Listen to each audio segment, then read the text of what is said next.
I'm going to show you my process of painting this lemon illustration with acrylic markers.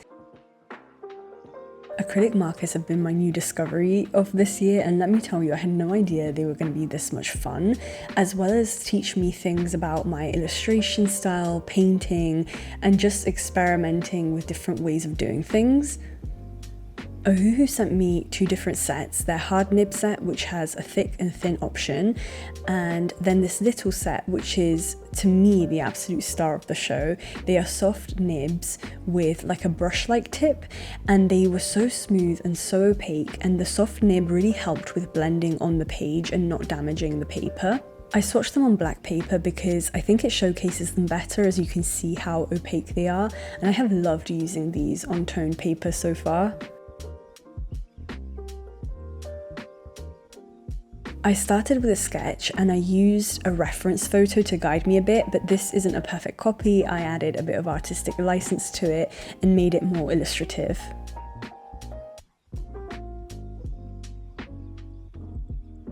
I jumped right in, starting with the lightest area, working towards the shadow, and this helped me keep the colours, the light colours, nice and bright and crisp and not accidentally muddy. I did do some blending on the page, which meant I had to go section by section, because as soon as the paint dries, you can't blend it or reactivate it. And this took me a little while to get used to, but once I got the hang of it, I really enjoyed the simplicity of just having a few colors and making up a couple of different values, but not getting super caught up in over blending or getting the perfect color.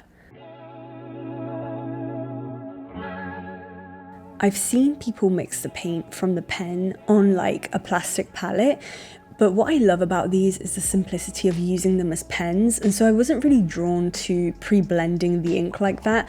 I think for me it's really about leaning into the strengths of the medium, and if I wanted to blend on a palette I would choose regular paint. These are in pen form, so it's about that ease of use for me. I think the limited colour selection is actually really good. I've learned how limits are so useful when creating art. The limited colours helped me really think about how to represent these lemons where the sun was hitting them and creating the shadows.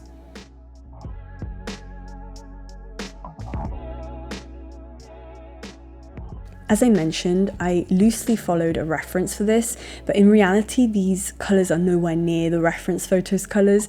The point is that I wanted to represent the light and shadow without having the perfect colours, and this is such a good exercise for painting and illustration. I'm not trying to achieve realism, I'm trying to represent something stylistically with the strengths and limitations of the medium I'm using.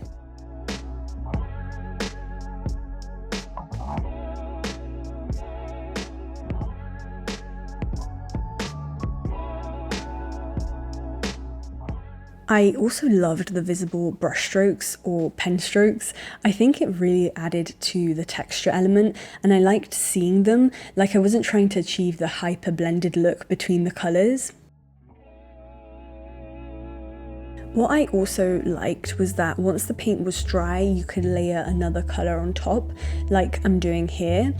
And it was really opaque and you could really build out the layers as well, which is especially good for when you're putting down highlights, for example.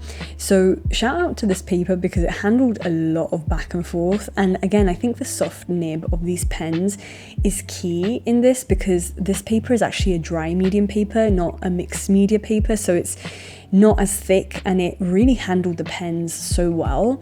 I think with the harder nib pens it could possibly pill a bit because they are a bit firmer. As I mentioned, this year has been my first time properly trying this medium out, so I'm only just exploring what other artists use acrylic markers for. If you make acrylic marker art or know of artists that use them, share them in the comments. I'd love to see more marker art, and it's also nice to see what everyone's making.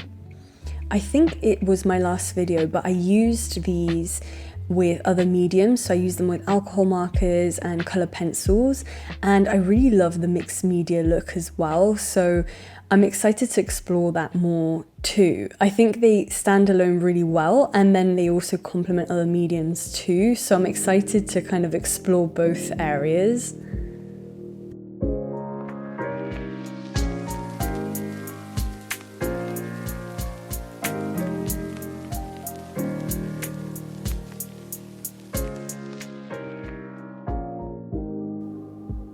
Something I never do in painting is, with regular paint, is use black paint to darken a color.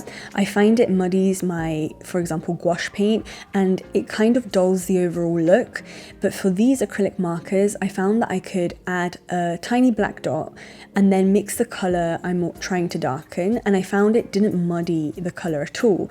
I used this a lot in the leaves to create darker greens, as this set didn't come with a dark green.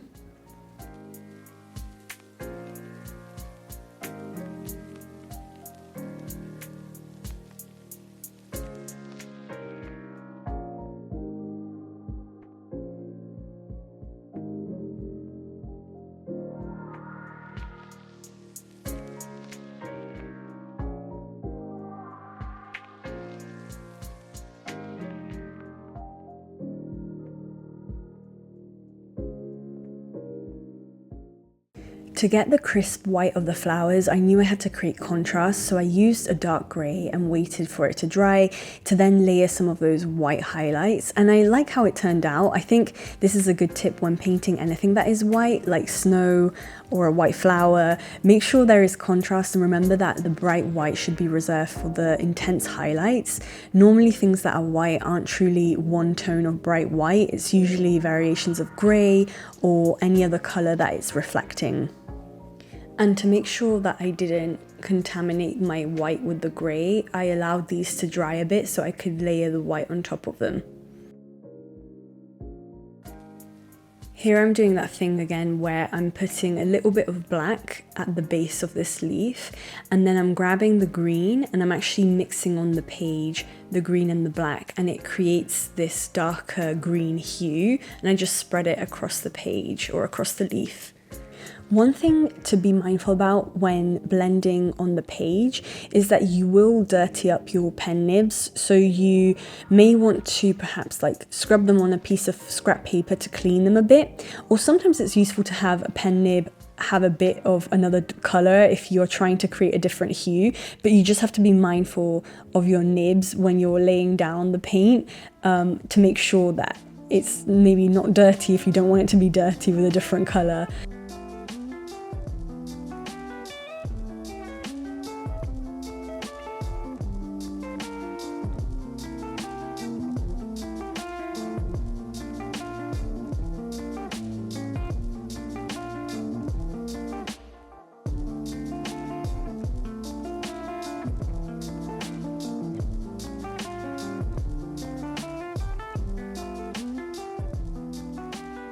So I've spoken about this before, but one trap I can fall down sometimes is that I have the urge to overwork my illustrations, as I get tempted to get as close to the real object as possible. I don't want to say realism because this isn't realism, but I do get very kind of caught up in representing something very literally.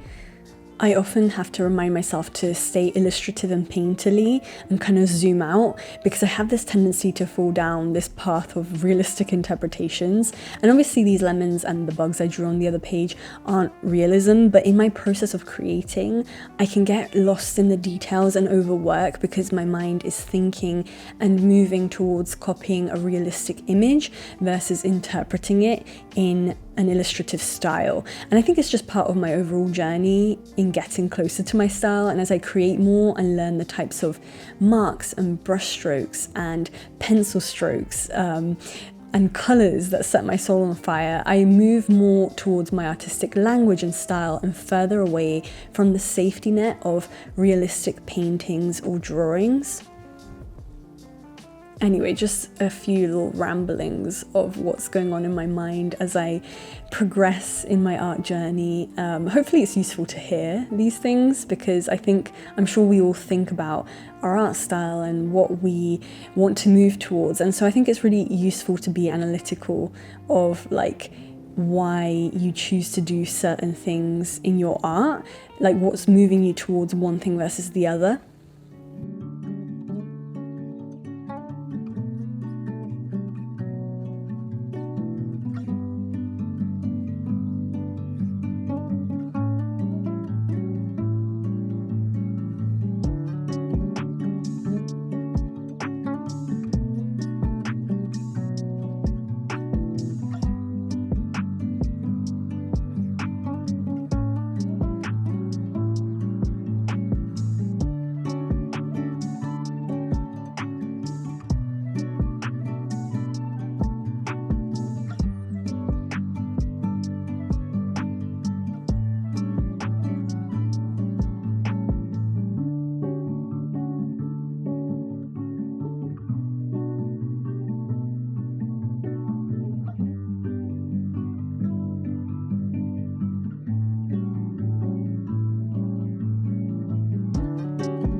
to lean into the illustrative nature I was going for, I did this like tile pattern around the lemons in this gorgeous blue. This is one of my favorite colors, by the way, and I was so inspired by those white and blue tile patterns. I don't know if you've seen them before, but they probably have a name, but I did that. I tried to do that or replicate that kind of pattern, and I love having a more flat element, like a flat background or a pattern that's more flat against something more dimensional. I love that contrast.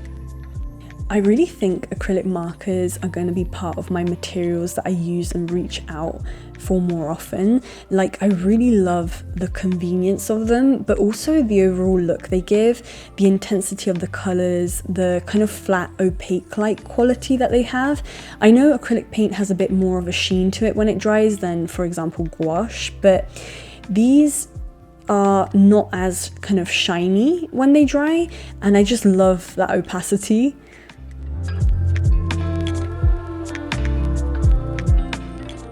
These lemons and the square I created around it, I pictured this on a really cool kind of square postcard, and those bugs I want to make into stickers because I just love how colourful they are. Do you use acrylic markers, and how do you like to use them? What's your style with them? I'd love to know more about other people's acrylic marker art. This is like my massive discovery of the year so far, and I know it's probably old news and people have been using acrylic markers for ages, but I'm so happy I have fallen in love with this medium as well. But anyway, let me know if you have any questions for me, and I'll see you in my next video. Bye.